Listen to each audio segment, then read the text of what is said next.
Isa naman ang nasawi sa naganap na pagguho ng ikalawang palapag ng simbahan sa San Jose del Monte, Bulacan. Nasa higit 50 katao naman ang sugatan habang patuloy ang ginagawang investigasyon ng lokal na pamahalaan doon para tukuyin ang naging dahilan ng insidente.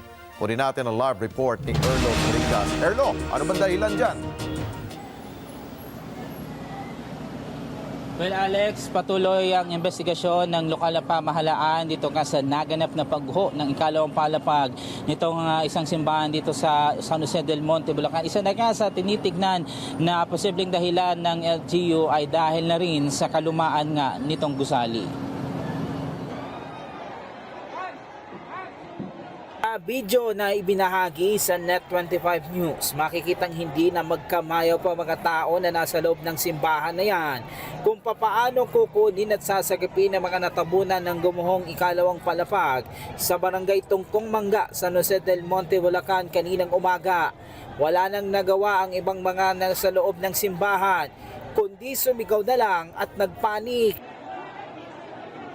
Sa isa pang kuhang cellphone video, kita mga humandusay ng mga tao na nakasama sa nalaglag matapos bumigay ang tinutuntungan nilang ikalawang palapag ng bahagi ng gusali.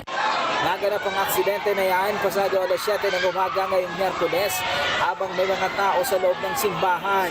Sa pagtayaan ng CDRRMO, City Disaster Risk Reduction and Management Office ng San Jose del Monte, Bulacan, umabot sa 53 nasugatan sa naganap na aksidente habang isa naman ang kinumpirmang nasawi.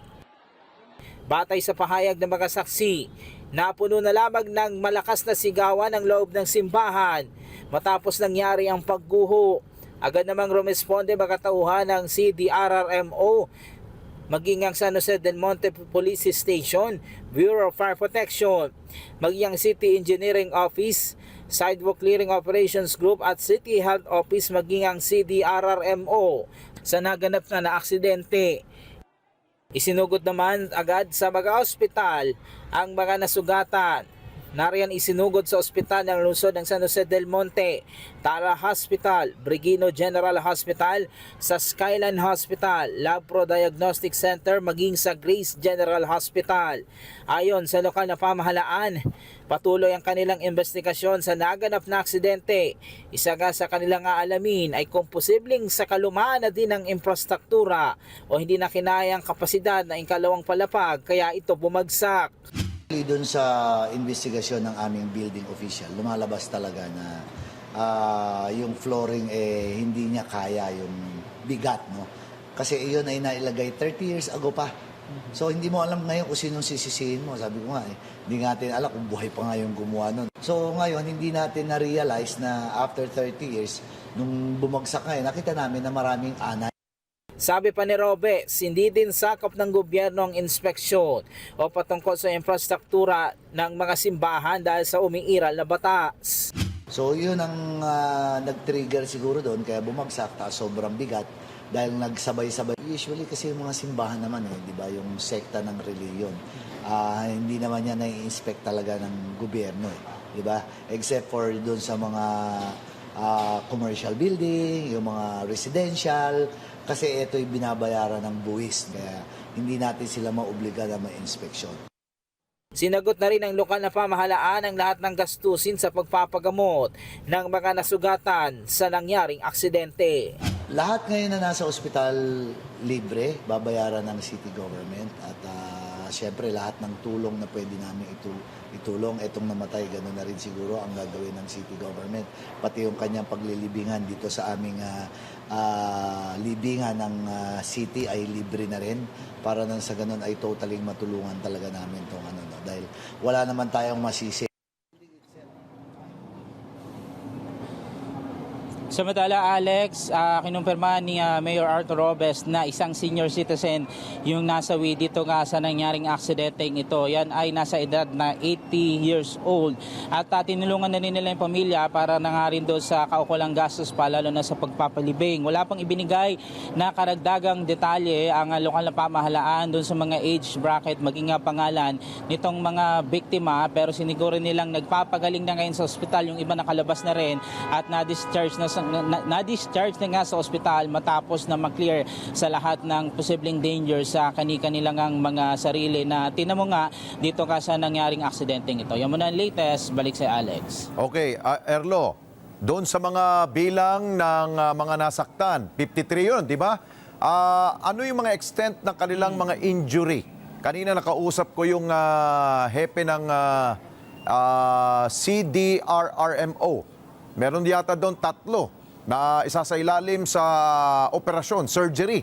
Dahil nga, mukhang bali-bali lahat ng kanilang ang mga buto. Well, Alex, almost usaping sa halos nagkaroon ng bone injury yung karamihan sa kanila kasi from second floor mula ro sa tinungtungan nila ay talagang bumagsak hanggang sa ground floor nitong gusaling ito. At isa pa sa nagpalala pa yung mga bumagsak na debris from that position nitong gusali kaya nagkaroon din ng medyo malalalang injury yung nasabing biktima. Pero yung iba naman, Alex, ay nakalabas na nga kanina matapos nga lang magtamo ng sugat. Yung iba naman ay patuloy na inoobserbahan sa ospital at siniguro naman ng lokal na pamahalaan na mabibigyan ng karagdagang tulong lalo na yung kanilang mga pamilya, Alex. At Erlo, wala kang latest dun sa 3 na isinilalim sa operasyon or surgery? Kung kumusta na sila?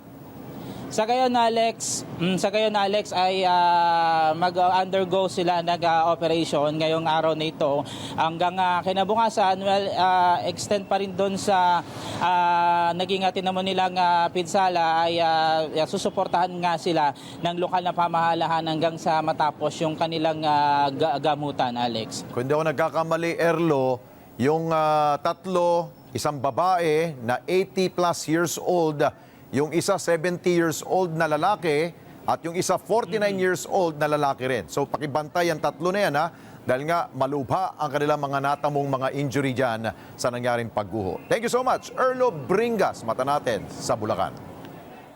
Maraming salamat sa inyo pong pagsubaybay sa Mata ng Agila Primetime. Para malaman ang matatag, matapang at matapat na mga balita, i-follow lamang at mag-subscribe sa @Net25 TV.